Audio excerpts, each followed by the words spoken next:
Trae Young, all-star point guard from the Atlanta Hawks, suffered a right knee injury against the Brooklyn Nets this Wednesday, October 30th. My name is Ryan, I'm a physical therapist, and today I'm going to talk a little bit about what happened to Trae Young, the anatomy behind this type of injury, how to diagnose it, and recovery. So if we take a look at the play of when the injury did happen, we see that Trae Young is just in the paint, and then you see his teammate come and land directly onto his lower extremity, as you see right here. So as you continue to play this, you see that his teammate lands directly on that lateral side of that lower extremity, providing this very abnormal force through that knee joint.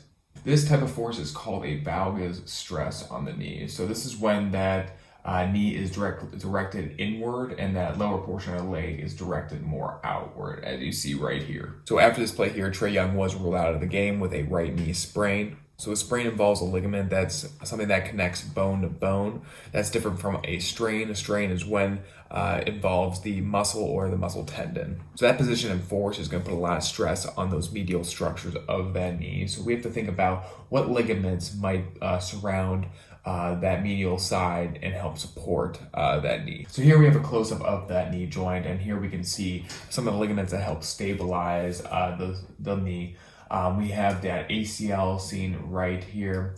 Medially, we have the MCL, or medial collateral ligament.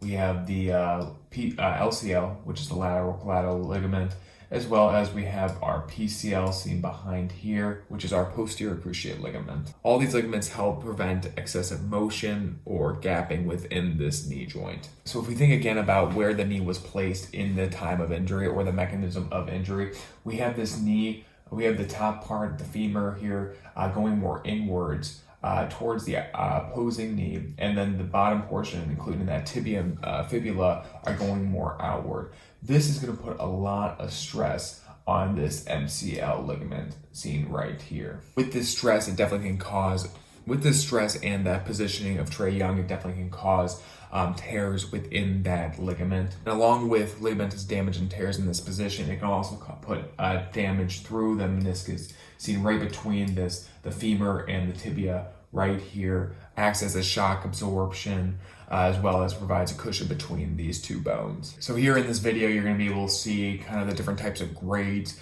for MCL tears. Here, this isolates the MCL right here. That arrow is providing that basically that valgus stress.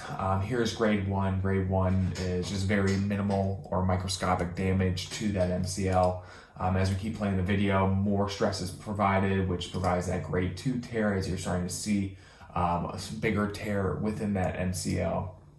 And then finally, do you have grade 3? Grade 3 is that complete rupture of that ligament, providing complete instability and giving away at that knee joint. So as physical therapists, we do have ways and methods on how to diagnose these types of ligamentous injuries. The primary test that we use to help diagnose that MCL sprain is the valgus stress test at the knee joint. As seen in this picture here, the patient will be supine and the leg will relax when being examined.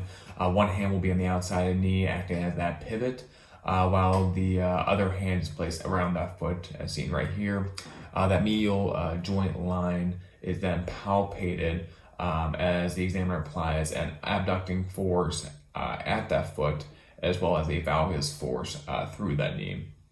So typically this exam can be done at 30 degrees and 0 degrees of knee flexion. The 30 degrees is going to help more isolate that MCL, the medial collateral ligament, while that at 0 degrees you're going to apply a little bit more stress on other structures, other medial structures, as well as your PCL and ACL. So there's going to be testing done more for Trae Young to kind of confirm what is going on with his right knee.